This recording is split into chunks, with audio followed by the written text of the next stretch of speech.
To reset the maintenance oil for oil change, you have to come to the main screen right there. Press the home option on top.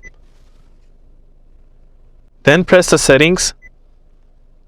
Choose vehicle. At the very bottom is the maintenance info. That's what we are going to select. Select reset items. And here I have engine oil. Now in some cases I've noticed in some years of the cars it says engine oil and filter. If it only says engine oil or filter or just says engine oil, it's the same thing. We click on it.